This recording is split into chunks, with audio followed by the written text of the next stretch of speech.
We'll go ahead and call the meeting to order with the pledge.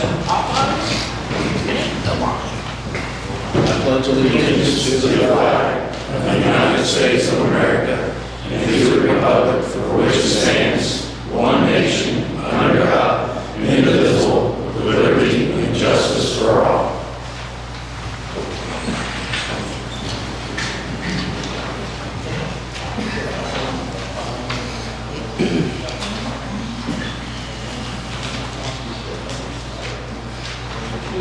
We'll go ahead and do the roll call. So Joe Gillespie, Scott McDonough, here. Carol Lanning, here. Jeff Cook, I'm here. Brian Patterson, here. Joe Sizemore, here. Glen Bischoff, here. We have a quorum.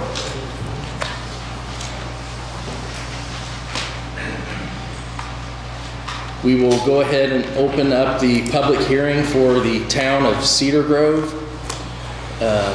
Resolution 2020-24.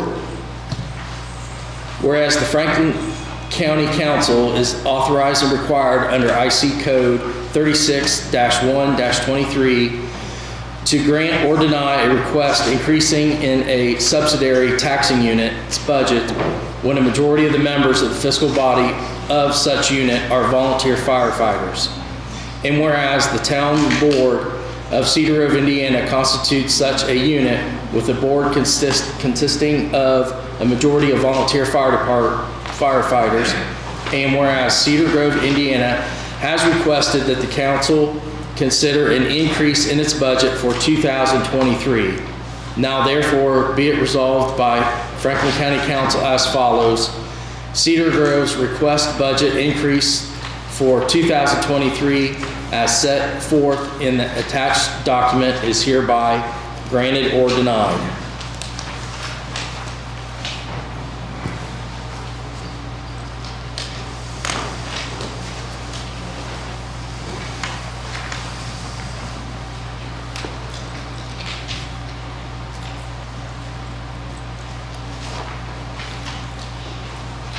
Are you looking for a motion to approve?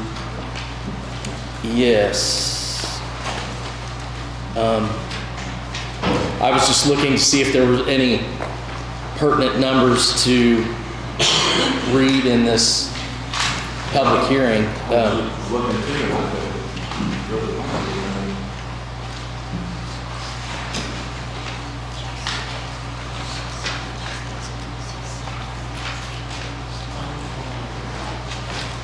I mean, the current year adopted budget is $9,200.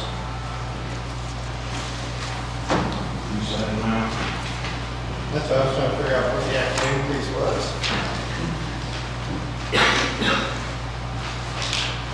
And that is for their general fund. I could go the local road and street, the current year's approved budget is $4,250. For the motor vehicle highway, the current year approved budget is $22,000. QMCAP, looks like cigarette tax, the current year approved budget is $7,000. I think that's the main large numbers.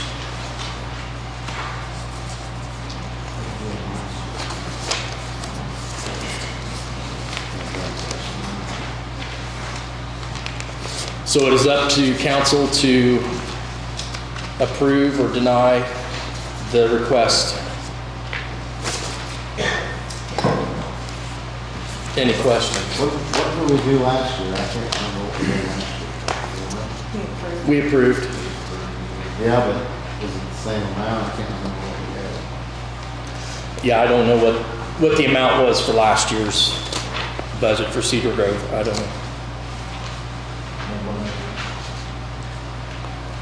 I'll move to approve resolution 2022-24. Joe Sizemore has made a motion to approve resolution 2022-24. Do I have a second? I'll second. Scott McDonough seconds. All in favor, say aye. Aye. All opposed? Motion carries.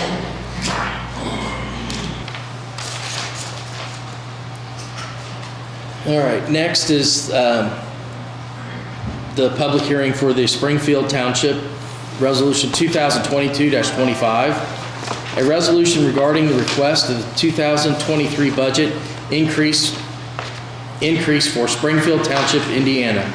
Whereas the Franklin County Council is authorized and required under IC Code 36-1-23 to grant or deny a request increase in a subsidiary taxing unit, its budget, when a majority of the members of the fiscal body are volunteer firefighters. And whereas the Springfield Township trustees constitute such a unit with a board consisting of a majority of volunteer firefighters. And whereas Springfield Township trustees have requested that council consider an increase in its budget for 2023. Now therefore be it resolved by Franklin County Council as following. The Springfield Township request budget increase for 2023 as set forth in the attached document is hereby granted or denied. From the paperwork that's been sent in to us,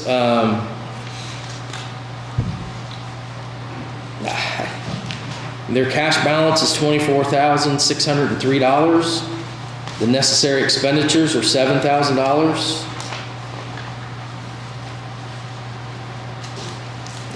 Their operating balance is $10,603. That's pretty much all I've got. I'll make a motion to approve. Scott McDonough made a motion to approve Resolution 2022-25. Do I have a second? Carol Lanning seconds. All in favor, say aye. All opposed? Motion carries. Next is the Franklin County 2023 proposed budget, Form 3, and Ordinance 2022-10. Notice to taxpayers. Complete details of budget estimates by fund and/or department may be seen by visiting the office of this unit of government at 1010 Franklin Avenue, Brookville, Indiana. Notice is hereby given to taxpayers of Franklin County, Indiana, that the proper officers of Franklin County have conducted a public hearing on the year 2023 budget. Following this meeting, any 10 or more taxpayers may object to a budget tax levy by filing an objection petition with the proper officers of Franklin County not more than 7 days after the hearing. The objection petition must identify the provisions of the budget tax rate or tax levy to which taxpayers object. If the petition is filed, Franklin County shall adopt with this budget a finding concerning the objections in the petition and testimony presented. The following, therefore mentioned hearing, the proper officers of Franklin County will meet to adopt the following budget. These are the max advertised rates. For general fund is $10,038,847. For the fund election registration, $111,100. For reassessment, $114,000. For bond 2, $456,143. For Cume Bridge, $784,000. For Health Department, $307,797. For Park and Recreation, $384,318. Cume Cap Development, $216,100.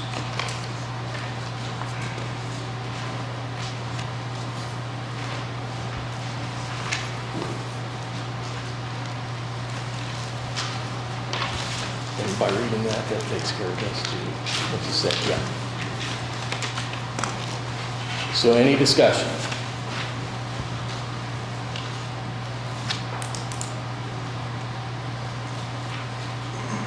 Mr. President, If anyone wants to add anything to the budget that they discussed tonight, we would wait for the option. Tonight, Tonight.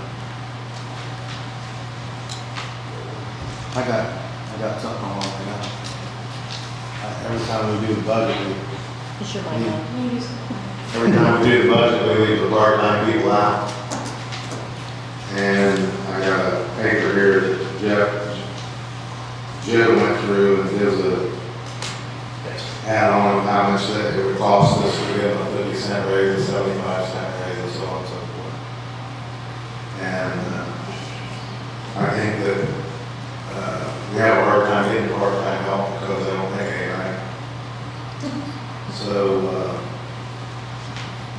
they work at 20 hours, we give them a dollar raise, it would cost $1,456 per year per person. Give them a 50-cent raise, it would be $728 a year per person. And we gave them a 75-cent raise, it would cost $1,092 per person. So, I just think we ought to give them some kind of, we'll give it to everybody else, I think part-time help will absolutely too. That's just my opinion. And so, I'd like to make a motion to give them something.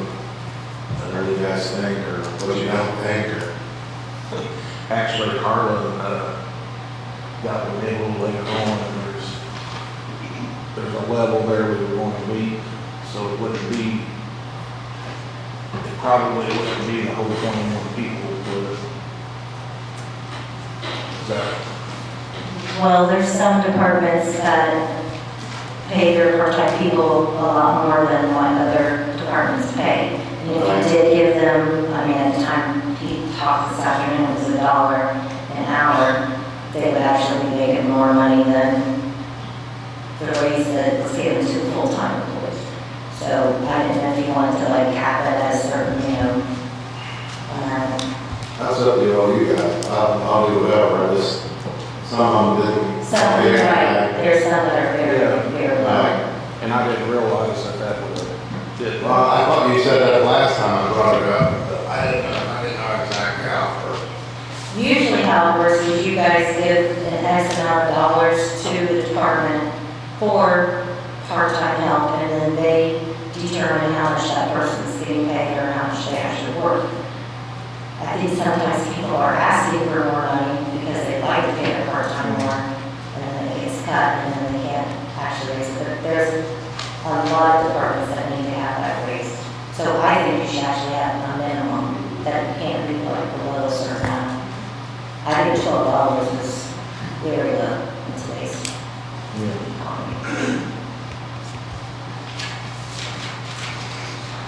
So what's everybody think? You see, we think everybody tired. I mean, like Carla was saying, but what we usually do is we say, here's how much you have to spend. So it's not really up to us to say, hey, we want the departments to pay everybody an additional 50 cents an hour or additional $1 an hour. But we can give them the funding so they have the option to do so. That's the only way we can pay them. Right, Yeah, right. That's what I told them. So, I mean, I would say Carla's point of, we don't want people making more money, getting a bigger raise than the full-time, we would want the department heads to take into account, hey, if we do, I mean, let's say we went ahead and we put money in there for everybody to have up to a 50-cent raise, as far as the funding per person added to the budget. That doesn't mean that the department head has to give that to them. They can take that extra money into account and Well, all I hear is now they can't get anybody because they don't pay enough money to keep people. I don't know what to do. I guess my point is, it's not our job to figure out exactly what amount of money that they're paying their part-time employees, but to give them the funding to pay I would as think necessary. I would think all department heads would pay their part-time more if they had any money to pay them. I mean, I wouldn't see them transferring it out to something else. Well, no, I wouldn't think they were transferring to something else. I'm just saying, I mean, if you have some people that are already making like $16 an hour, and you put more money in the budget, the department head is free to either say, you know what, I can either give them the 50 cents, or I can take that money and I can give them more hours. So the pay rate would change, but it would give them the ability to, Yeah, because I based this off 28 hours a week, the max. well, that's what I'm saying, is everybody's kind of saying, here's how much we've got, and then they're free to set the pay rate whatever they want. We've been saying, once we set the amount of money you have to spend, you can burn it whatever rate you want, but when it's out, it's out. So I guess I'm just clarifying that if we do this, all we're doing is adding to the funds that the departments have to work with. They still are the ones that are going to set the rate. They'll come to us and say, hey, we want to change the rate accordingly. And so if we're doing this, we're going to let them know, hey, if you come to us and you ask to raise these people's rate by 50 cents, that's what the main intent was. But I'm just putting it out there, we don't have the ability to force them to raise the rate. They may take it and say, hey, you know what, I got an extra, $1,600 here, that's, an extra 100 hours of work, $60 an hour. So we just went through 3 days of budget hearings, and we went line by line, every part-time position, every office, every person had the opportunity to come in and talk with us. And I think we worked through almost every department head's concerns and tried to make sure, with oversight by all 7 people who voted unanimously to present this today. If it's a certain specific office, we can deal with that later that needs more money, but just a blanketed raise, I'm not in favor, especially after we just came out of budget hearings and just dealt with every issue in here extensively. That's my thought. Now, if somebody wasn't happy that they didn't get money, then that was the chance to deal with it, and then if there's a desperate need, come to us, we'll talk. But just an overall raise, I don't think that's our general consensus on how we manage our money. That's my opinion. What's your average person paying part-time at the car? Mine's very well paid. She makes the same as the deputy. Yours very well paid, do they? I have $14 an hour, and I did have to come back and have it raised on the salary ordinance for that. Because it was, I think, 10. Just on my line. So how could we, because evidently we're going to have to get the auditor to go through and see who's making what. Yeah, that's what budget times are for. That's what I'd hate, we can't, tonight, we'll have to go through the budget line by line again. Why? How are we gonna find out If we change this. how are we gonna find out who gets more money? She's got it. Auditor, this, yeah. Okay. Yeah. I wish I'd have known about this a little bit more than 10 minutes ago. Yeah, I think I talked about it last month. Glenn talked about it in the budget hearings. Did we act on it? I did not. I'm just saying council, we didn't do anything with that. He didn't say. My question is, what is it going to do to the bonds, to each bond? right. We're gonna, It's gonna change every number in here, if you, every number. Well, you have to keep these funds balanced.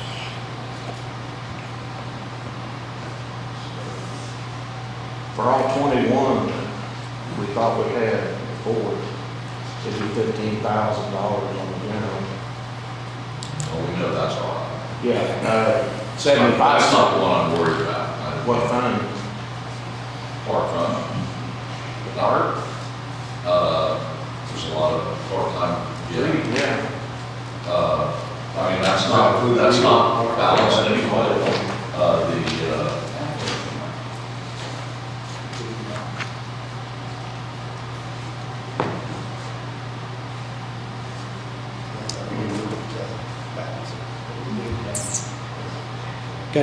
Guys, we can talk about this all we want, but I'm not in favor of changing anything in this. Yeah, but you're only one person. Well, I'm just stating my opinion. Well, you say it, so. So I mean, we can sit here and look at numbers all night, but I'm good with whatever, I just. I think we're in an example of speedy, Yes. transfer station. I don't think he's got anything for. I am like Scott. Yeah. If you have a part-time, if a department has a part-time worker that wants more money, the office holder can pay them more money. If they run out of money, they're going to either have to transfer funds or come to us for additional appropriation. I think that is safer than doing an across-the-board raise. That's my thoughts. I agree. I'm not opposed to paying them what they're worth, absolutely. But I'm more worried about keeping our funds balanced. I agree with Joe on that. Just, we can easily, I mean, I would say, I'm very much in favor, especially ones that are being paid at a lower rate. The office holders kind of say, hey, I'd like to pay them additional $2 an hour. And here's the funds I would need to do that because I need so many hours of work out of them, and I don't have enough in my current budget to pay that higher rate, and kind of make a presentation of why they want that additional money. I don't think.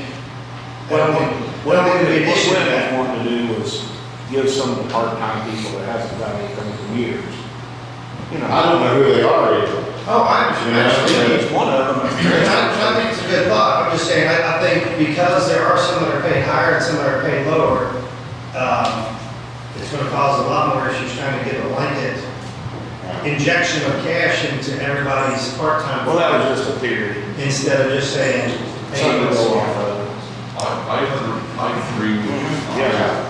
I was gonna help. I told Gary, I think next year maybe that if somebody, the ones that are providing, they can't get part-time help, they need to come to us and ask for more money in their budget, same, or, yeah. I agree that part-time might need more help, but I don't think it's our job to micromanage each office. Exactly. I don't think we I can. don't think we're micromanaging, We're but not, I didn't know, I know we always leave the part-time help out, and I hate doing that every time, so. I mean, I could see us just, you know, putting something out there along the lines of like Carl was saying about maybe bringing a cap on the minimum.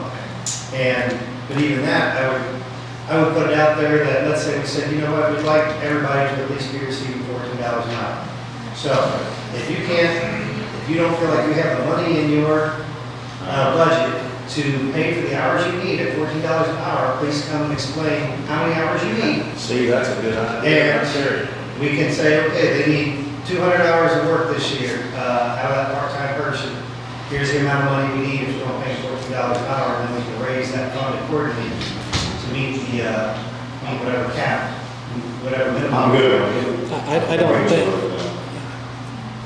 Nobody's made a motion, so. well, I don't understand. So we're gonna dictate what they pay their people? No, we're not. I said, we can say this is what we like. It's basically us recommending. What's the minimum now? There's no minimum now. We've always, in the past, each department, if they had part-time help, gave them a certain amount. Okay. They could set whatever rate. They could burn it up in 10 hours or lengthen it out for 100 hours. That was up to that Not what I didn't hear department. anybody this year saying that they couldn't find help because of that, so I guess I'll, She did. I did. Did you say? I had issues, and I came back for And money. Tricia came and back. raised the Yeah. rate, yes. So maybe she just So she was here herself then. That's like a- We're not dictating what they're paying. All we're saying is that this is what we'd like to fund the part-time employees at a minimum. And so. Well, no, that is dictated. That is dictated. That's a federal minimum wage of $14 an hour. Is it? No, because we're not saying it has It's to a happen. Franklin County minimum wage of $14 an hour. For all county officials, or county employees. I think if Jolene wants to pay somebody $10 an hour or pay somebody $18 an hour, that's why she's elected. That's why she gets to do that. He didn't say it wasn't. No, he's talking about putting a minimum of No, 14. we're not. You don't understand the difference between mandating and. That's not what he said. I'm not sure. Now, if we recommend it, then Isn't that the same thing? Well, No? Am I I wrong? think everybody understands that we need to pay them a little more. So, Okay, I'm good with what's going on. Let's move on. I'm sorry, Robert. Mr. President, I have something to bring before council. Okay. I would like to appropriate $65,000 in the 911 fund for the 911 director, since we have acquired the building and a consultant and Is that a motion? the parts are moving. That can be a motion, yes. Okay. Joe Sizemore's made a motion to approve $65,000 for a 911 director. Is there a second? Question. You said, we do have a building now, for sure? This is the, Have we okay, well, appropriated the funds? I didn't know. Anybody? For sure. So I have met with the town and I've met with the school board and I've got positive feedback from everybody. The school wanted our idea of what we would offer, and I think we made it public in our last meeting, our offer. And today I got notice that the school is wanting to meet with me. And I assume they want to talk about price. I don't know what we want to talk about, but Wednesday, I think, is when tomorrow the meeting is, I believe. So we're trying to nail down the agreement, but yes, everything's in motion. Is Mr. Ritter here? Oh. You want to introduce yourself, Barry? Council hasn't met yet. No, Mr. Ritter. I don't know if you read it in the paper, the Observer, the commission hired Mr. Ritter as a 911 consultant. Hey, good evening. I'm Barry Ritter, owner of Ritter Strategic Services. Can you hear me? I'm not sure if it's on or not. I don't think it's on. Is that better? Yes. Oh, sorry about that. I'm Barry Ritter, owner of Ritter Strategic Services, a public safety 911 consulting business here in Indiana.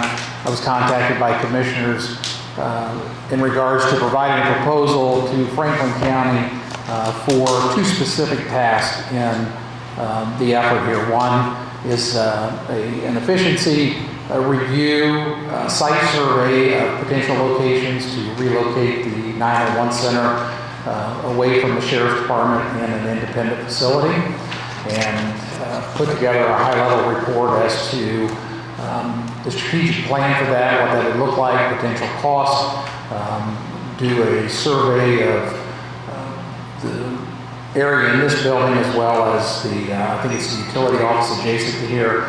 We've done a preliminary walkthrough, but that's the extent of our review at this. At this time, we're beginning to work with vendors to pull some costs together for budgetary understanding as to what it would take to relocate that center. The first task in our order was to recruit and hire a 911 director. That wasn't the original task, but I was asked to pull that until I appeared before council to answer questions that you might have as to why you would need a 911 director to manage that facility and it not remain under the authority of the sheriff. And thus I'm here tonight. I don't know, Mr. President, if now's the time to address that or later in your meeting.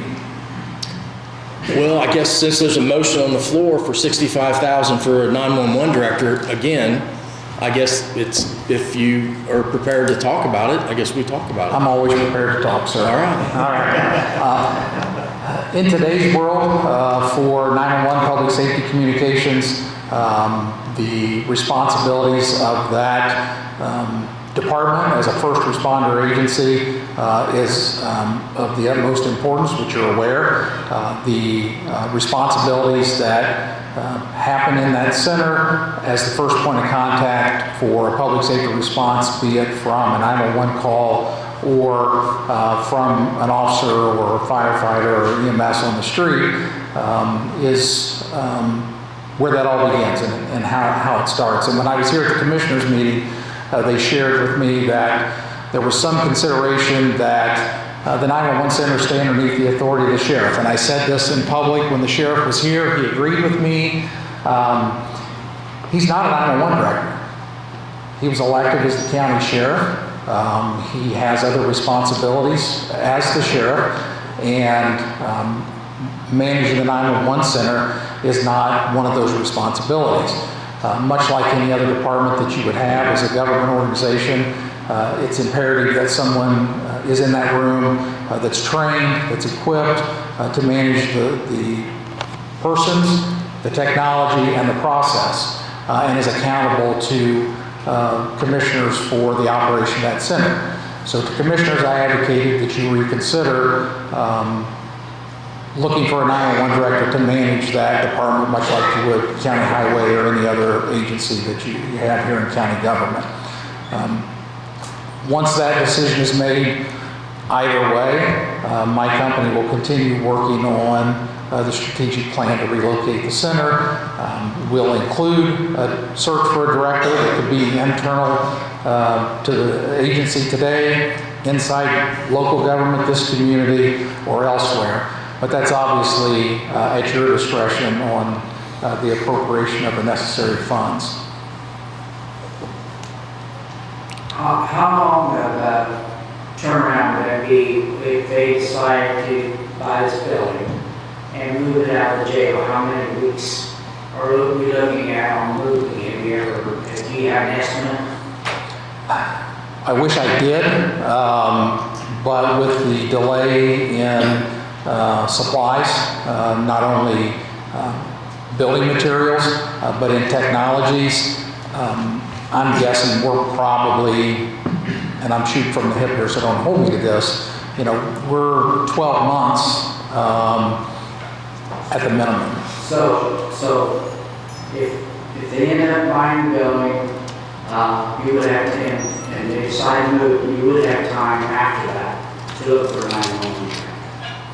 I would have time to look for a director, but as this process moves forward, I think it would be imperative, if that's the direction you were going to go, that person be involved in the build out of the center. There's some substantial build out in that building that would have to happen, all the glass removed or modernized to public safety grade glass, some interior construction. I believe that infrastructure for broadband and fiber already exists in that facility. We don't see a concern there. Some additional electrical engineering would need to take place, and all of those things take time. Do you have so let's just not talk about the 911 director. Let's talk about the building for just a second, if you don't mind. Do you have an estimated cost of what the new build out will be on that building? No.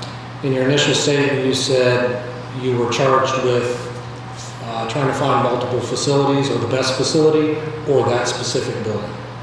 No, we were given two locations to look at on the day we were here, and we looked in the basement of this facility as well as the building down the hill.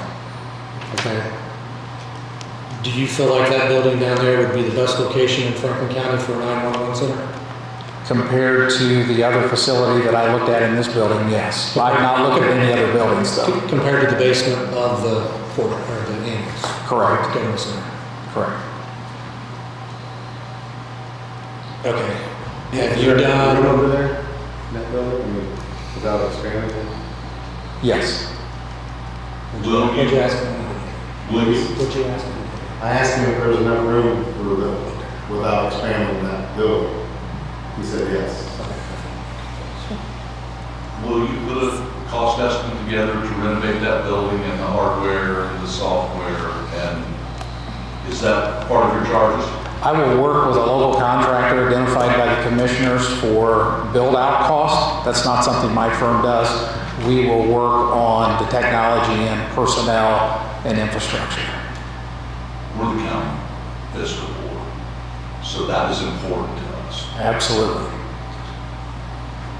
Will you put together, a couple of weeks ago, the sheriff was nice enough to spend an hour with me and answer some of my questions. Who will put together the plan on how many additional employees it's going to take this out of the jail? Well, I will address the number of employees in the 911 center. I could only anticipate it would be the sheriff for the jail. I think these are some of the questions that we need answers to, that I need answers to. Absolutely. Before, I mean,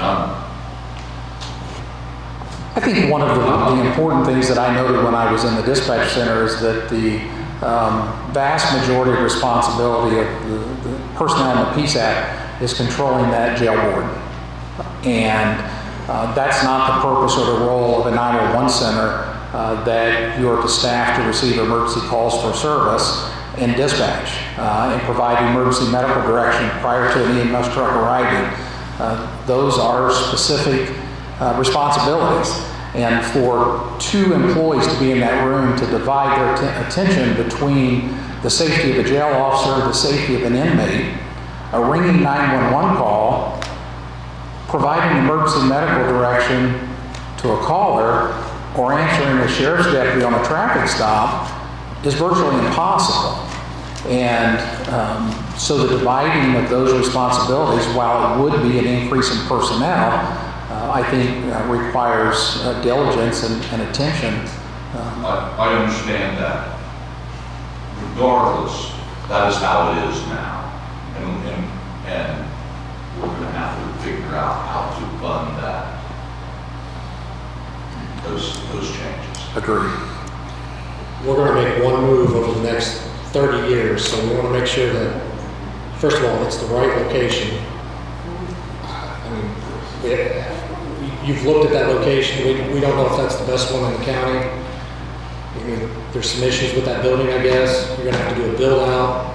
I mean, if we slow down and look at other options and take our time and really, do it the right way, I think we can get what everybody wants. I mean, I would love to have a separate 911. I don't know that I would be opposed to a 911 director, but it feels like we're kind of rushing through it, and I just don't want to. I just want to slow down just a little bit. Is to appropriate. Right. So, I'm going to second Joe's motion. well, I got a question on that motion. Okay.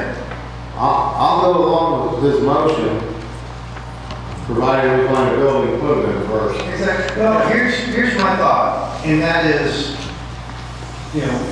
we're talking about looking into what it's going to take to make the move. Whoever we're going to put in this position, whatever director we hire, it's very important. It's going to be helpful to this whole process to have them ahead of time so they can be part of these discussions.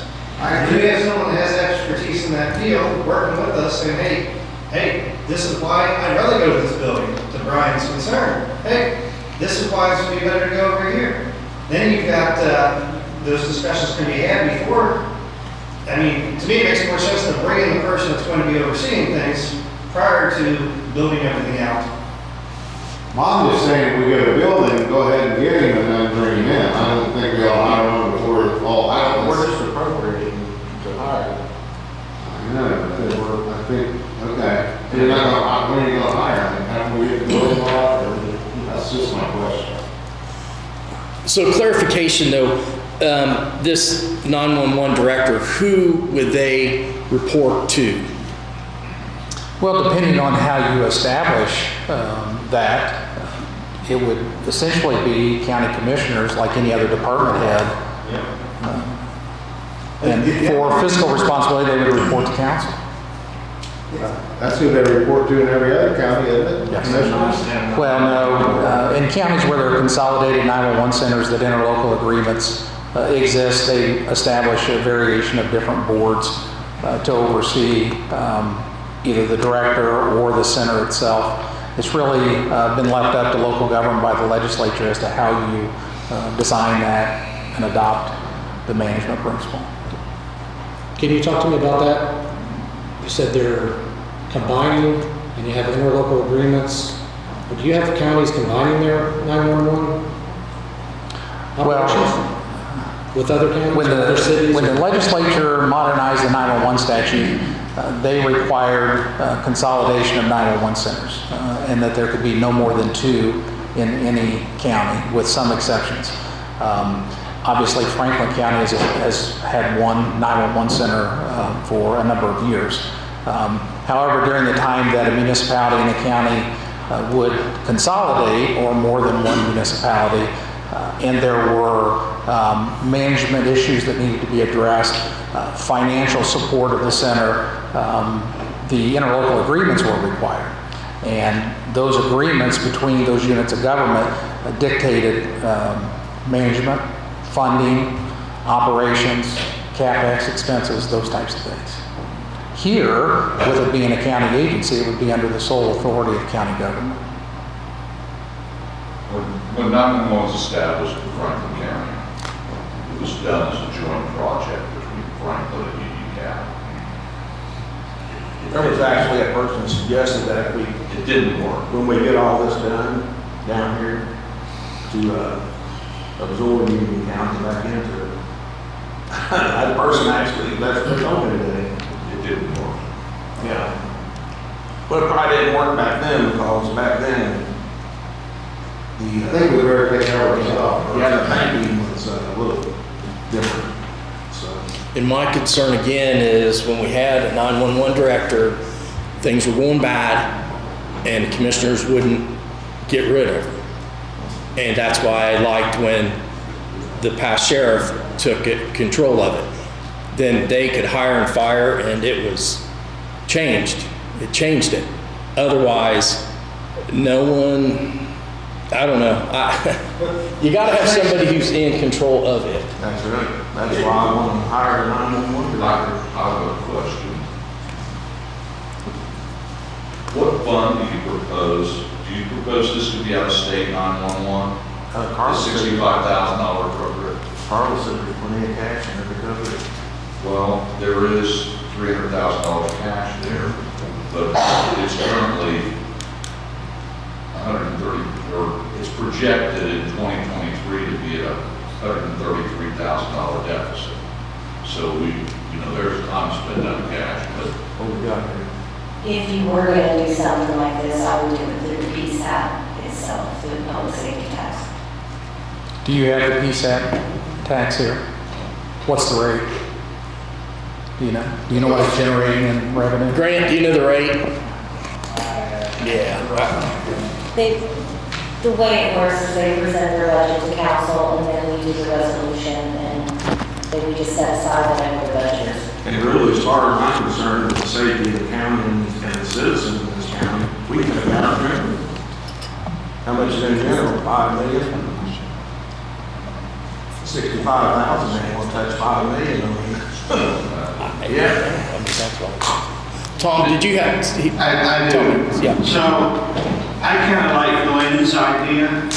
I would like to, my favor would be for you guys to approve the money based on a new building and a facility.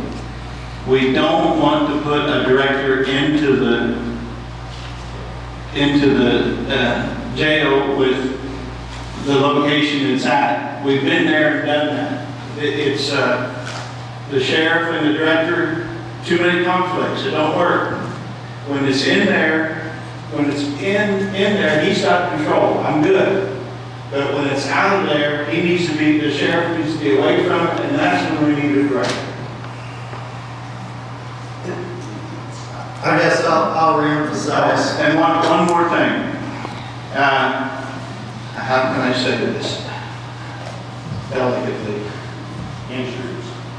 We're going to have insurance problems if we don't fix our dispatch center. That's how I'm going to say it. Liability. The liability for this county is not good. What time are you leaving for school tomorrow? This is happening way too fast. I don't have to do Way too fast. That's all right, you tell me that. Too many messages.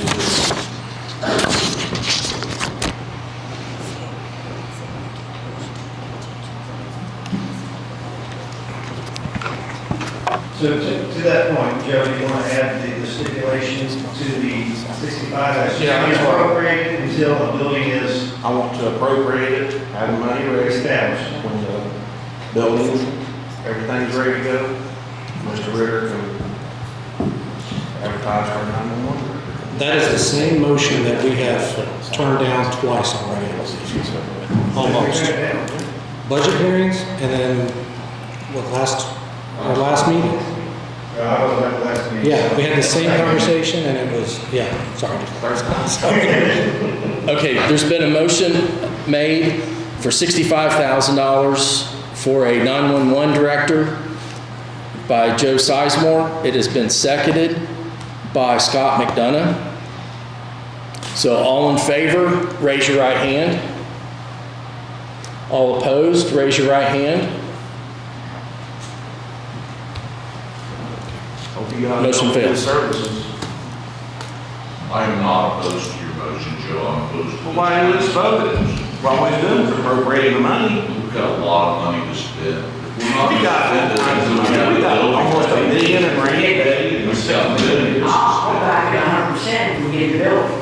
But we just appropriated for the building. That's what it was, that's how it was made. If we get the building, we hire somebody. Yeah, that was the Let's motion. see what's. We haven't appropriated money for the building yet. The only thing that I've heard about buildings being bought is through the Observer. Nobody's came to us and said, hey, I think we need to buy a building down here. Well, we don't know if it's the right building. It seems like it's being rushed through. There could be multiple buildings that would be a better fit.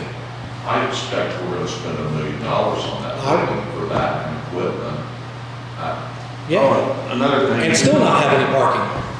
Aaron Leffingwell told me today that the person that we bought awards from for 911 owes us an award.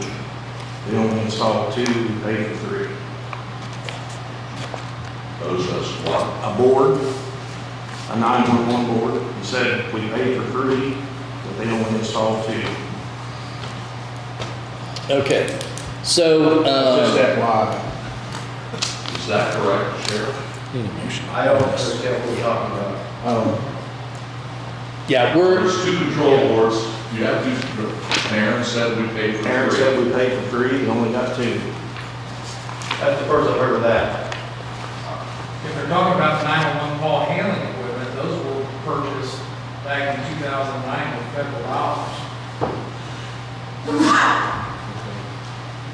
all right, to bring this back around, we're in the budget hearings, the public hearing for the Franklin County 2023 proposed budget, Form 3 and Ordinance 2022-10. The floor is open for a motion to approve.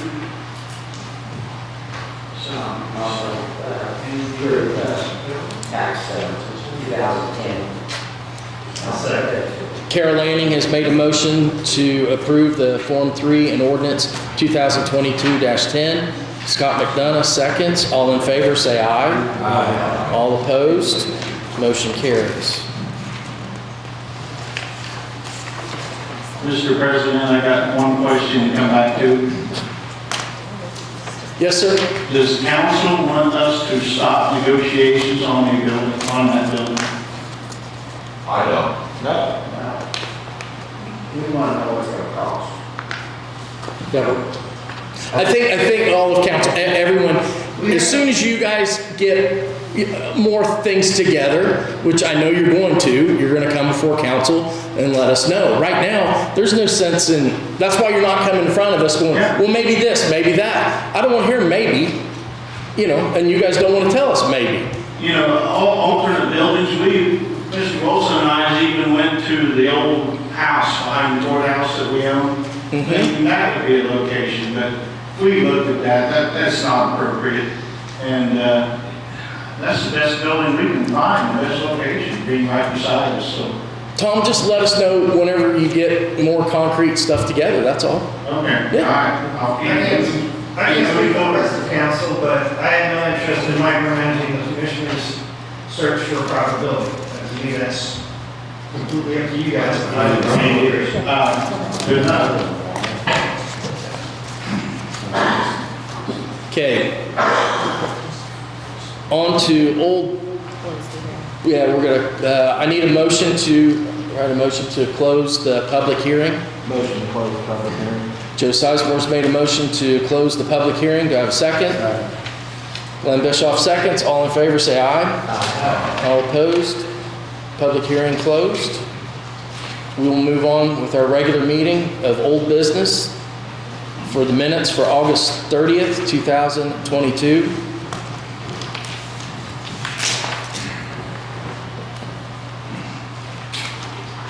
Are there any corrections or additions?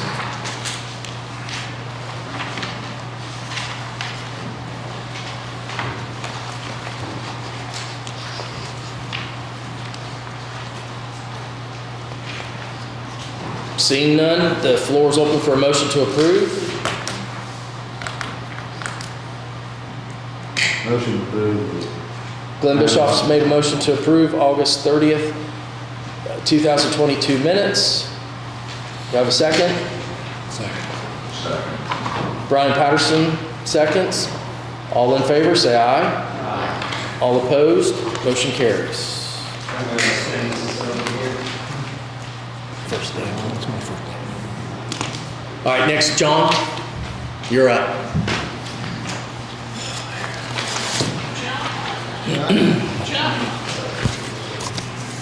Well, we're back again to talk about ARPA. So, you've got two pieces of paper in front of you. Let's deal with the first page first. I want to go through some of these things that we've gone through before. We'll do it again. I want to draw your attention to something in bold in the gray area. It says utility extension ready match. What we have done is we have committed to at least $500,000 towards the gas line extension up 101. As it turns out, we applied to the Ready organization for $250,000 and we received it. So that covered our obligation down to $250,000, and the redevelopment commission covering that is going to cover half of that. So we reduced that obligation on the county's part out of ARPA to $125,000. Make sense? Yeah. Actually, good thing, that $250,000 I read actually was well more than we paid to get into that organization. So I think that was a good thing to get into, and we're still working with them for other projects as well.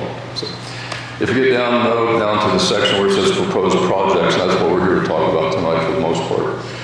You can see that the painting the courthouse and annex, that's something that I believe is finished now, and Carla had all the paperwork on that. And Carla, that is now project number 6, isn't it? Okay. And just to let you know why the project has a number, is that we're looking at this ARPA money as one big fund, divided into separate pieces. And Carla is going to try to keep track of that as well as I am, to make sure that the money comes out of the right accounts and goes to the right projects, and it is paid towards things that are allowed under ARPA. There are some that are not allowed, and it's a very short list, but there's a long list, and we still keep getting questions about, can you pay for this, can you pay for that? The answer is usually yes, but things that somebody's going to misuse the money again, we'd be responsible for it. So primarily, we're going to try to keep track of it instead of having the organizations keep track of it. If we donate money to a nonprofit, for instance, many of those are probably not used to federal fund record keeping, and we're actually paying Reedy a separate contract with the one that you have to help us along with that and do the reporting that we have to do every year, so that we don't make any mistakes and don't trip up. And as a matter of fact, there's something later on the list tonight that I've already contacted our consultant with them, and he's said that we can't do that, so we'll get to that later. But so the next thing, though, public transportation van match, that's something we obligated ourselves to months ago, and we probably need to start acting on that and get that done so they can get that new van. When it comes to EMS ambulance, again, that was brought up months ago here in front of the council, and at that time, I think the consensus was that was a good thing to do. We're splitting the cost of a $200,000 increase with them. The next thing, the Metamora Sewer project. That one, Joe rightly raised a question last month, We had talked about initially $100,000. They came back and asked for $2. At our last meeting of the committee, which was Jeff and Joe, Tom Michael, Carla was there, and myself, we weren't sure. And that's why the previous month we left that in there. I left it at $200,000 because we weren't sure. The committee, though, in this discussion a week or so ago, decided that we were only going to give them $100,000. So that, and I've contacted them and let them know that as well. So that's that. The last thing, volunteer fire departments. Let me refer you to the second page before we get into that. The second page is all the requests that were made by all the volunteer fire departments across the county. Every one of them asked for something. Some asked for way more than others. But as you can see, if we had tried to fulfill everything they asked for, we'd have been over $1 million. And by the way, the second column over there at the bottom says 582. Those were things that we did not include, that they weren't allowed to pay for. So again, we're trying to do our due diligence and make sure that even if somebody requests something, we're not going to try to approve it. Does that make sense? So for instance, if they have debt, we can't pay for that. If they have pension problems, we can't pay for that, just as you can't do that with the money here at the county office as well. So you can see that instead of $1 million, we decided at the committee meeting that $450,000 is what we were going to do, and that's $50,000, up to $50,000 per department. Some may not spend all that. And then there's an additional amount in there for the fire truck, the ladder truck here in Brookville. So $50,000 for that. So that's where we are. And what we're asking for tonight is to be able to set that money aside so that we can start doing paperwork, fill out forms, get subrecipient agreements with them. And also, as Carl has pointed out more than one time, many of these nonprofit fire departments don't have a SAM number, which is a standardized award management number. Federal government treasurer set that up. And so that's something we have to have that before we can give them any money as well. And as you can see, after all that, we still have about $1.5 million left of our money that we set aside that we can use for lost government revenue. That does not include the money that we set aside for the health grant program, which will start January 1. So, and that's a different pot of money. We can't look at that the same way as we look at the lost government revenue. That's where the state's going to match us. And they have a lot of rules, what we're going to have to do to choose projects to go into that, and which ones get approved so they give us the match money. So, any questions?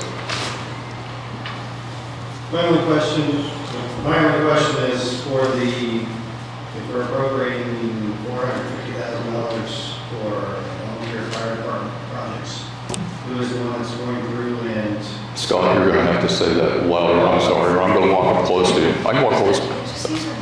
They all have to go through the hoops. They all have to come up with a number. Correct? Correct, Marla? It's my understanding that we were going to give them each 50,000 and they get to choose what it's being spent for, but the county will be the one who actually manages it and pays the bills. So then we're not going through and going, this department needs 5 radios, this one only needs 2. This needs turnout gear, this one doesn't. How do we know? That's why our committee kind of said, well, $50,000 per department, spend it wisely. And it's down to Brookville for their library. So they get 150? No, they get 100. Everybody else gets 50. I can't. There's 9 departments, so if we do 40 and 50, everybody gets 50. We have to make it a $500,000 for there to be, for Brookville to get a double portion. Well, the ladder truck has been presented as a more than just something for Brookville. They have the only ladder truck in town. So they can provide service to all other contingent fire departments. And, I'm in favor of it. And Scott, the other thing is, this truck's $1 million. It's not like these funds are buying it. This is just giving them a little bit. I mean. Yeah, that's what I'm saying, is if that's the intent, it'd have to be a $500,000, not 450. We've got 9 different places. Right, I got you, right, the number's not right. Yeah, you need another 50,000, so I don't have a problem, I'm not saying I'm for or against it, I'm just trying to identify how it's being set aside. Or there's 7 fire departments had 50,000 and then 100,000 for Brookville. Is that what it is? 8 total? So, I'm sorry, go ahead. I got 3, 6, 7, 8, There's 9. 8, 4. I'm just counting the number moving on the side for the total, there's 9 different entries, so that's what I'm getting by. So,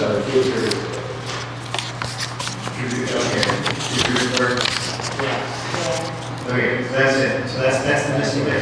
So we're good there. Yeah, have 2 entries for jury clerks, so we only got 8. So we got- There are 8 fire departments, 50,000 apiece, an extra 50 for Brookville towards the truck, that's what it comes down to. If they want to take their 50 and add it to the extra 50 and pay that $100,000 towards that truck, that's possible for them to do. That's up to them to decide. But one of the things that's going to happen is we're going to disperse the money to them as they give us a request. In other words, let's say that Metamora says they need a couple of radios or whatever, they have to supply us with basically a quote, and then we can decide and let them go ahead and order it, then we will actually pay that invoice for them. And we're not going to put the money in their hands and let them pay it until they give us something Yeah, that says this is does what we're everybody gonna do. understand that? I mean, they'll have to purchase things and then give Carla the receipt basically, and we'll pay for that. Yes. We're just not writing checks and go here. Correct. Yeah. Yeah, it's not just because they asked. We have to make sure that they're using it for the right equipment. Do they all have the money to spend? I said, do they all have the money to spend like for 800 radios? Then get reimbursed? Well, what it'll come down to is, let's go back to Metamora. Yeah. Yeah, we need a purchase order or a quote from whoever they're going to buy it from. Then we can approve and let them go ahead and order it. And then after they order it, they're going to get an invoice. And then Carla gets a copy of that invoice. And then we approve that to actually pay it out of their $50,000. So when they get down towards the bottom, if they've got a few dollars left, but there's nothing that can be spent on, that's going to go back into this fund. And we'll combine it to use it for some other project that will go along. So, does that make sense? Have you spoken with Mark Shires lately? Have you spoken with Mark Shires lately? I'm going to have to call, I'm sorry, Brian. Tomorrow I get new hearing aids. So Brian, what were you asking? Have you spoken with Mark Shires lately? Not in the last week, but yeah, I have talked to him. Yes. Let me go back to him. Okay. And he's who? He's the fire chief for Brookville. Yeah, the question was whether I talked to Mark Shires lately. I've not talked to him in the last week or two, but I talked to him initially when they started this. And part of the conversation on my part was, do you have to buy a truck or can you lease it? They found out they can lease it. And that's an interesting option for them. It's a great option because one thing that I didn't understand about this was if you lease this equipment as fire and safety people, at the end of the lease, you actually own it. Whereas with cars, I leased the car for 3 years, and then I have to decide whether to pay for it to keep it or give it back. In this particular case, they're able then to budget yearly what they're going to have to pay towards that lease. And at the end of it, they own the truck, which I think is actually an amazing thing because essentially that truck then has at least 10 more years of life on it. So I like the financial part of that. So. I understand that. So I asked you about Mark Shires because I've talked to Mark a couple times and extensively about this project. And I've asked him to get with you and to come in and present to county council why he needs a truck, what it will be used for, how it's going to be not just a Brookville truck, but a county truck. Talk about grain bins and various things like that. And he's willing to do that, but... Well, we've had Joe and I had a conversation with him too about this. So if you would like him to come in here and ask... He did come to the commissioner's. When? Mark Shires came into a commissioner's meeting. Yes. Yeah. No, I don't know. I'm asking. He did. When? 2 months ago, he came in and talked to the commissioner. Okay, well, I'll ask him to come in and talk to us. So are the commissioners satisfied with the present requests that are being made? Sure. Yeah, I think we're all good, yes. And I'm going to go ahead and make a motion to approve the ARPA funding request that John has presented. What about the animal shelter? It's on the form, but you guys didn't talk about it. Question directed to me? It should be. Okay, the question was what about the animal shelter? The animal shelter is not off of the list. However, the animal shelter and a couple of other projects are probably more community related. In other words, what does the community want to do? Or is the commissioner just saying, let's do this? Or the council, let's say, yes, we approve doing this. And so those projects are probably, well, I'm going to say probably will be put into that second round that we're gonna have starting January 1st, where we're gonna be working with the state to basically take the temperature of the community itself, the county as a whole, and take projects like that and put it in there. So the project is not dead by any stretch of the imagination, we're just moving it to a different set of funds. And those funds, since they're being matched by the state, will give us probably more latitude in what we can do with those monies. Is it still ARPA funds, or you said a different set? They're ARPA funds, but we had to set $1 million aside with the town. The town set $500,000, if you remember. And so that $1.5 million is in another fund by itself, which we can't touch until after January 1. And then the state will then match that whole fund with $1 million. And the general idea is that 2/3 of it, since we put in 2/3, goes to county projects, and 1/3 of it goes over to the town projects, since they put in about a third. And we still have $1.5 million. And I still have $1.5 million here, yes. Out of 4.4. Out of 4.4 million total, right? Out of 4.4, let's take $1 million out. Out of the 3.4, we still have 1.5. And out of the $1 million we set aside, we still have it. So.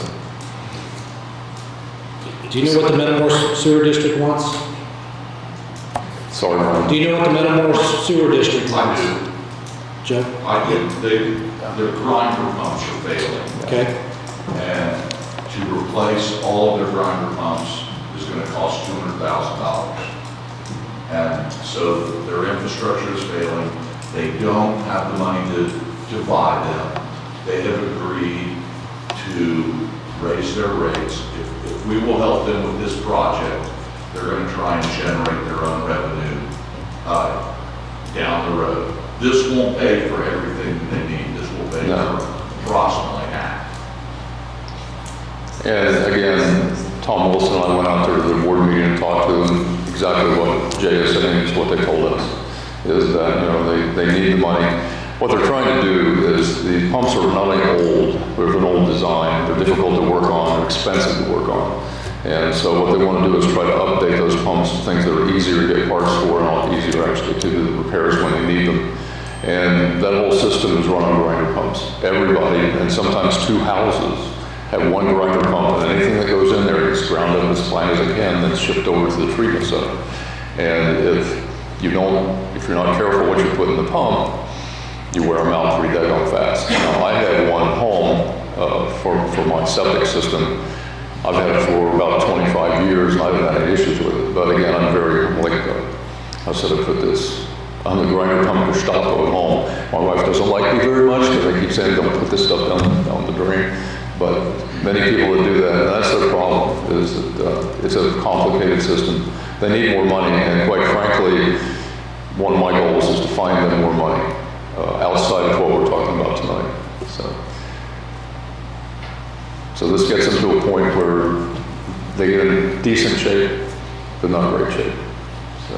The county's actually helped that twice in the last 10 years. How much was the last one? I can't remember, it's been too long ago. Yeah.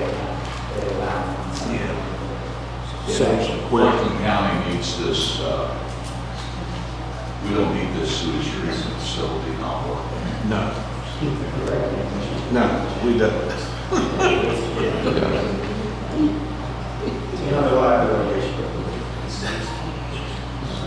Yeah, the Metamora project too is this. I was asked what I could do for Metamora. I can't do anything, but the commissioners and council can. And put this $100,000 towards their sewer system is one of the best things that we can do. It's a chunk of money that they usually don't get. And on top of it, it doesn't help just the citizens, it helps tourism, it helps the businesses. Because if you can't flush a toilet, you can't drink a sink, the restaurant's shut down. And that's not a good thing to have happen when people are coming there to visit. So this is a good project, I think, simply because it's needed.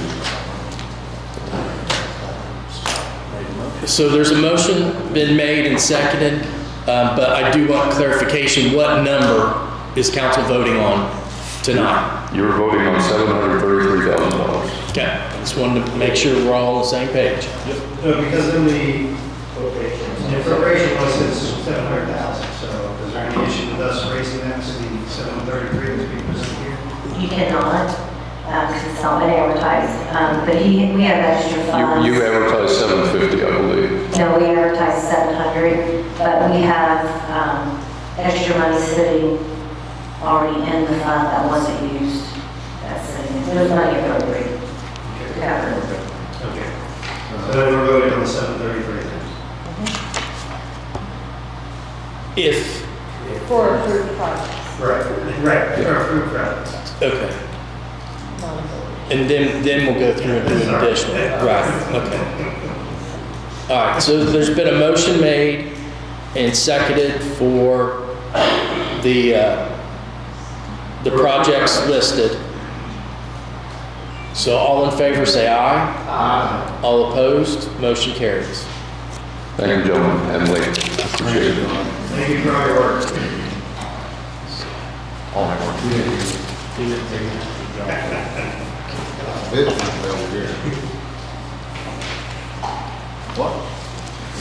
Okay, next we'll move on to the additional appropriations.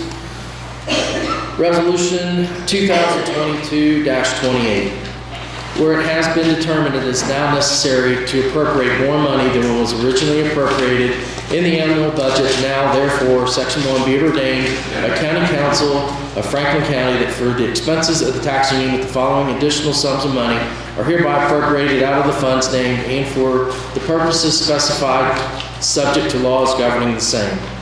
Fund name Cume Cap, $25,800 in other services and charges for a total for $25,800. Fund name Lit Public Safety Supplies, $52,000. Other services and charges, $25,000 for a total for Lit Public Safety, $77,000. Fund name General Personal Services, $6,000. Supplies, $24,500. Other services and charges, $7,000. Capital outlays, $3,037 for a total for general, $40,537. Fund name Lit Economic Development Supplies, $50,000 for a total for Lit Economic Development, $50,000.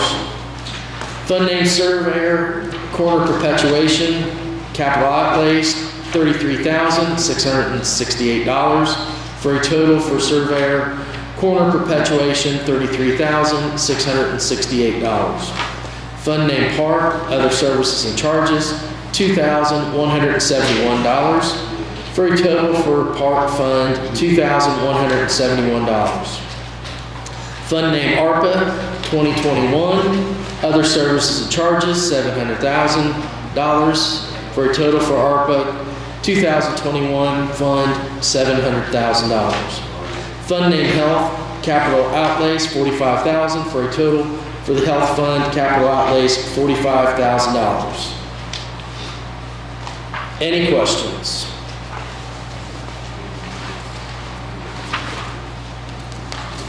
Health Department, do you call the price on vehicle? U.S.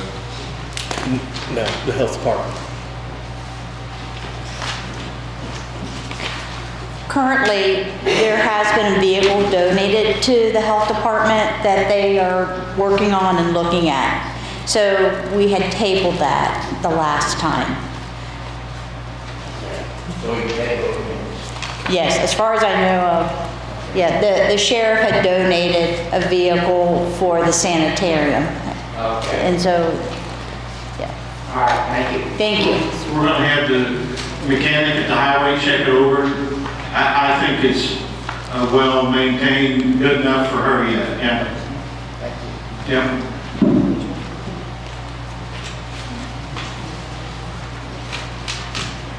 Tom, can you tell me what happened at the annex? Why we need 2 new air conditioning units or HVAC units? They're both bad. I know you guys want to start fixing that building up in the basement. First, we got to fix this. The mold and the moisture down here, the shop, they're over 20-some years old. So that's the quote we got from, I think Cincinnati area. Did we get 3 quotes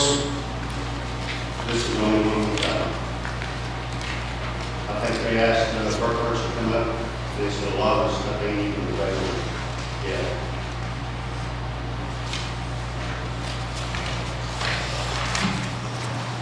I have a question for Rob, and I'm not picking on you. We appropriated $36,000 in your corn perpetuation fund at budget hearings, and this is the same equipment, right? Yes, that's correct. So, So what, 33 was tonight, 3 of it was for a printer that we talked about in budget hearings. So rather than putting in for next year's budget, we decided to get 3,000 for perpetuation and 3 from general. So that took care of that. So I just removed $7,000. So I originally proposed that $7,000 for next year's budget. right, So that's part of it. The other 30, I had 37,000 in for some new survey equipment, which would help me in the rural areas of Franklin County where there's no cell phone service. So the equipment was on sale, money that I had in my perpetuation fund. So I'd rather act on it now and not have that in my budget for next year. So it's kind of a $7,000 savings there. so what should we do with the appropriation that we have next year? I don't. It's already in the budget now. That's my question. Right. I don't need it. We can just leave it the way it is. It can go back. Okay. I don't need it anymore. Okay, that was my question. The money was there. The need was for, we need it now rather than waiting until January. And the sale was on. Perpetuation money, it's not tax dollars, it's. Yeah, it's not like we're pulling this from general. Yeah. Yeah.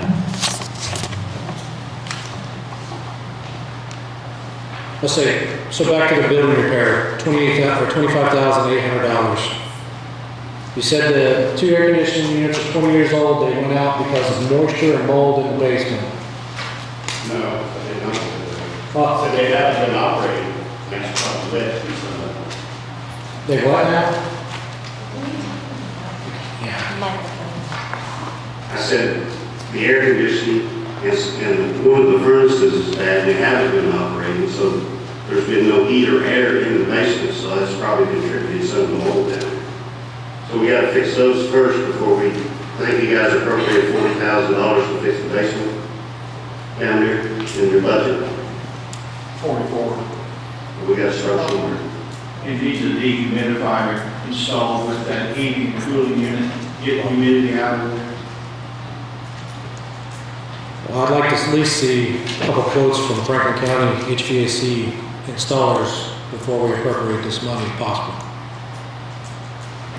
I think it's only fair to them, they pay taxes in the county, we at least give them a business. How do you make me to give you a quote? And that's good.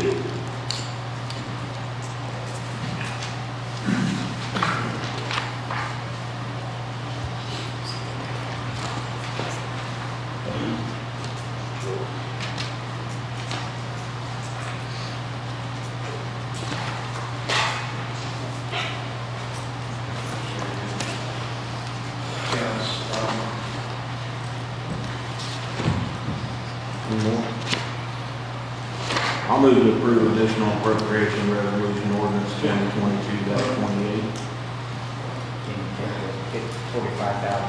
That was fixing it, yeah. Here's the other, I mean, you made a motion, but the only other issue I see in here, I'm just wondering what the ramifications are, is when we were talking about the ARPA money.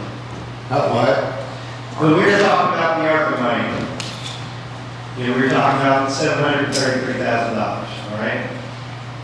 Now, looking down the list of projects that are on what John presented, and looking down the list of projects on the appropriation list here, they don't match up. Some of them do. So I think it's important, before we just say, hey, we're approving $700,000, to identify what we're actually appropriating for. If you look at the appropriation, they have $100,000 for the ambulance. You have $100,000 for the, it says $100,000, $200,000 for the sewer district. So said, hey, we already said, hey, we're good with 100,000 for you. Then here for the animal shelters come in, they listed, we requested $250,000 for the animal shelters. There's been no conversation about that at this point as far as being an approved project. And the courthouse painting on the next, what's listed on the appropriation is $50,000. What's on the request, and we previously talked about $70,000. So we're $20,000 less than on the appropriation request than on what we are approving as far as the proposed project. So I was gonna say, just how to fix that real quick and easy is, we approved the $700,000 for ARPA money, 2021.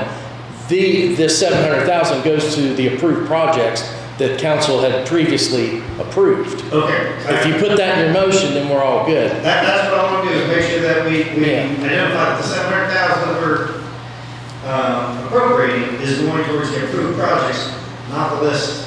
Not exactly the list here on the appropriation. I'll second that motion. So we're removing the $45,000 for the health, and then we're just clarifying that the $700,000 for ARPA is going to the approved projects that were previously discussed.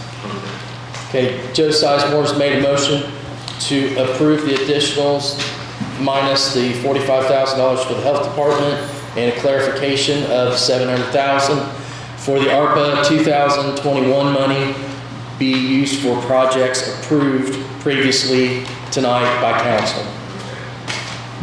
Do I have a second? A second. Scott McDonough seconds. All in favor, say aye. Aye. All opposed? Motion carries.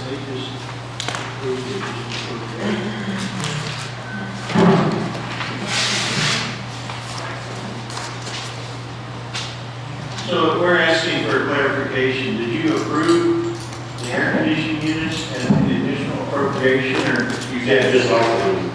No, they approved all the additionals, All of them. except for the 45,000.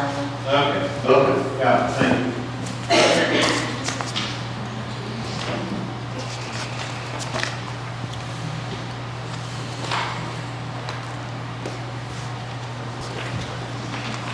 Next is the transfer of funds certificate 2022-27. The Franklin County Council hereby certifies the following action in regards to transferring from one major budget classification to another, Public Law 54 SB, effective April 14th, 1971, was done at a meeting. From general office supplies, $1,638, to general equipment, $1,638. From NVH restricted oil binder, $28,059, to NVH restricted bituminous District 3, $28,059. From NVH restricted oil binder, $28,059, to NVH restricted bituminous District 2, $28,059. From NVH restricted oil binder, $28,059, to NVH restricted bituminous District 1, $28,059. From general office supplies, $474, to general equipment, $474. From lit public safety, other motor supplies, $6,000, to lit public safety services and charges, $6,000. From general contingency, $6,290, to general contingency other services and charges, $6,290. And that such transfers do not necessitate more expenditures of more money than was set out in detail in the budget is finally approved by the State Department of Local Government Finance. The transfer was made at a regular public meeting to proper resolution, a copy of which is attached to the certificate dated this 27th day of September, 2022. Any questions? I'll make a motion to approve transfer of funds certificate 2022-27.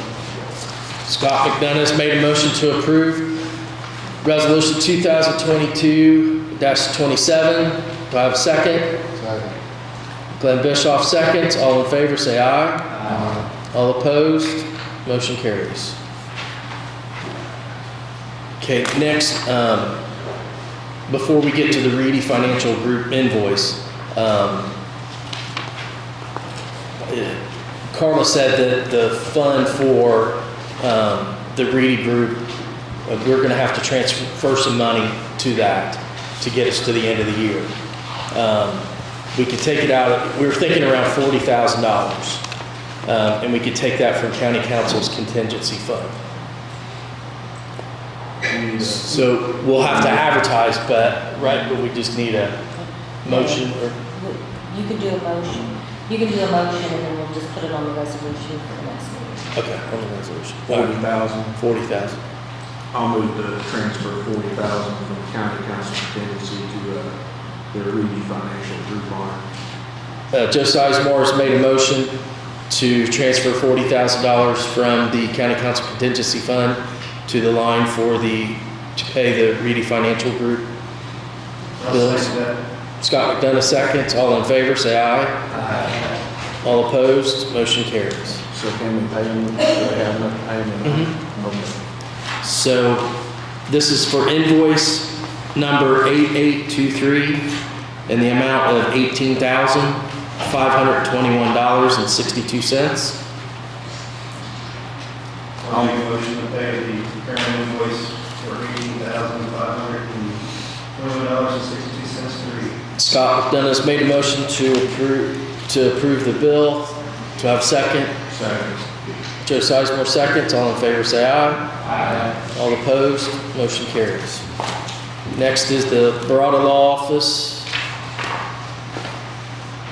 And this is invoice 26286 in the amount of $277.50.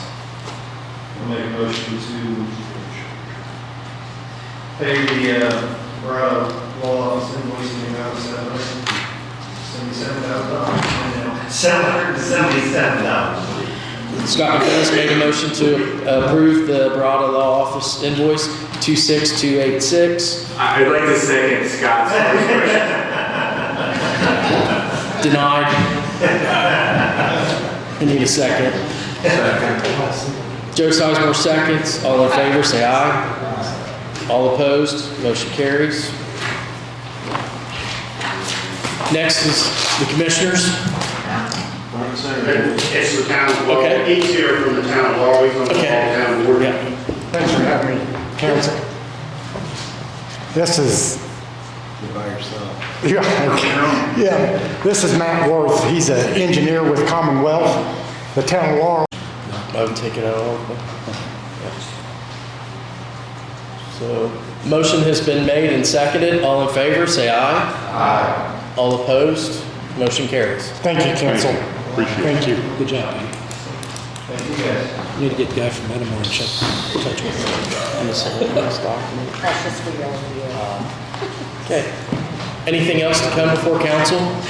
Yeah, we have some stuff coming on here. Okay. Over at the courthouse, we've been having problems with water leaks. So we had, and good apple, I understand, go over and take a look at the roof. We're gonna need a new roof on the courthouse. It's starting to leak into the courtroom, and the paint starting to peel stuff.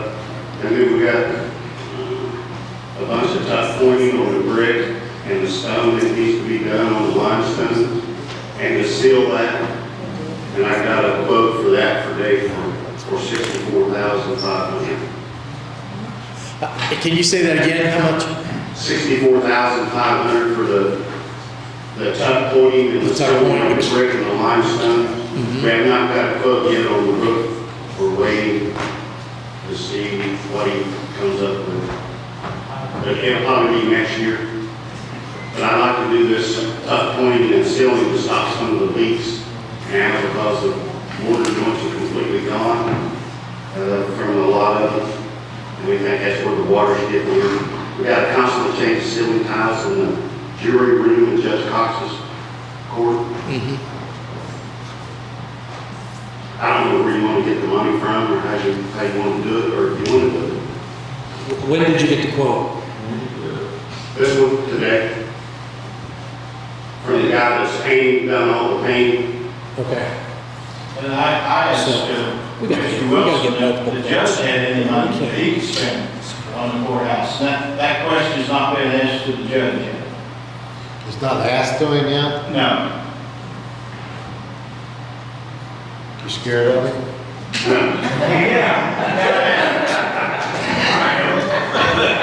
No, this money can only be spent for the main court records in the court, so I'm not sure. So all we need to deal with right now is the $64,000 for the tuck pointing. And you have any idea where that money should come from? I was asking you guys where to get it from.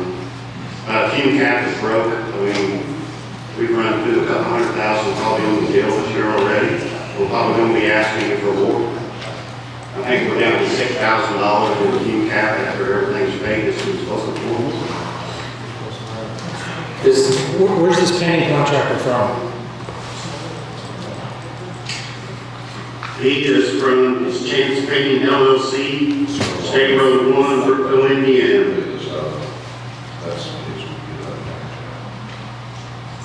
This might be a good time to say what I was going to say. Something to keep in mind, the current bond will roll off in January of 2024. The bond we refinanced a few years ago. And I was actually going to probably bring to the next meeting anyway. You can, if you adopt a resolution, you can retroactively capture projects, go backwards to the date of the adoption of that resolution, and roll them into that bond, basically reimburse yourself. You did this last time, and you didn't end up using it, but if you don't do it, there's problems, so it's easier if you, or sorry, as that is coming up, you probably want to get that resolution in place at least. You're probably definitely going to want it in place before anybody acts on anything with the 911 dispatch facility. Again, if you don't use it, you don't use it. Last time you didn't, but then it's on there, so you're not scrambling at the end of the year next year going, oh my gosh, I wish we would have done that. But that may be some of these things that start to come up. Just keep in mind with that overall. Greg, did you create a resolution here recently, maybe in the last year, about the bid process for projects throughout the county? I've seen some where it was like 25,000 guys, 25 to 50, 50 and over. So yeah, there's a purchase policy as far as requests for quotes. And again, it has different threshold levels, and it has, it's above a certain level, it requires a full bid, and then it goes down to quotations, and then if it's smaller stuff, you can actually just, basically go out and price it. If you're saying buying something off the shelf, if you buy it from different places. And there is a procedure in there that if you can't get people to respond, which seems to be an issue lately, that at least document that you did reach out to the multiple parties and make sure you've got documentation that you've done that. So like the air conditioning unit or the two HVAC units we just talked about, there should be documentation that we reached out to, because there was a preference for Franklin County contractors. I believe it was, and then it had some, You're probably right, I'm trying to remember. yeah, and then it had something to do with, it could be outside the county if they hire a certain amount of people inside the county. So I'm just making sure that we are, first of all, getting 3 estimates on everything that we possibly can to make sure that we get the best price. And then I want to make sure that we are putting preferences over Franklin County citizens, which it sounds like this guy has a Franklin County address. But if we reach out to 3 different, a couple others, it may save some money. Yeah, so there's documentation, yes, there is, I forgot that there's a formula on a price preference. It's a maximum percentage you can consider, that if somebody comes in higher inside the county, you can give a little bit of leeway on that. I guess 5%. There is a line within the commissioner's budget building repairs. I think it would be quickest and easiest for them to ask for an additional appropriation for that. To do that, and out of county general. So you're wanting to approve what they have in front of us right They'll now? have to do an additional appropriation. Okay. You don't want no more bids? I'm just telling them where I think it's easiest to get the money. Which budget, Jim? It's a line in your commissioner's budget. It's called building repairs. You want the number?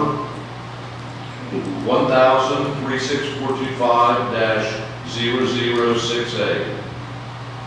He's just saying, go ahead and put in an additional request. For that line item? Yes, for us to move the 64,000, whatever the amount needed is, from county general into that I fund. mean, we could have that money, if it's approved next month, then you could spend it, very quickly. Yeah, the weather's gonna get away from us if we don't. He wants to do it at the end of October, the 1st of November at the latest. That's just my suggestion. Okay. Yeah. Right on that tuck point, Darren is, I bet he's called and asked 50 people. All the local masons around, nobody even wants to touch it. I understand. That's fine. I just, in Grant's resolution, there was a specific line that says we need to document who we reach out to and things like that. I just want to make sure what you guys are approving and we're putting out there. The HVAC, I mean, I hope we reached out. I think you told me you reached out to Burkhart's, I believe, or somebody said that. Well, that's what Darren told me, we reached out to both. Okay, reach out to Burkhart's, reach out to Kurt Malco, and then just send me an email, or send an email that says, have them send back, say we don't bid it, or we can't, or whatever. So, you understand where I'm coming from? Okay, anything else? Anything else to come before council? Yeah, I want to apologize to Joe and Carol and Jeff for getting a little upset with all them. On Sand Creek Road, they have 6 crosses up on the bridge, past these all the time. And they kind of, waiting on a little bit, but, just wanted to apologize. And a motion to adjourn. It's been a motion to adjourn. Is there a second?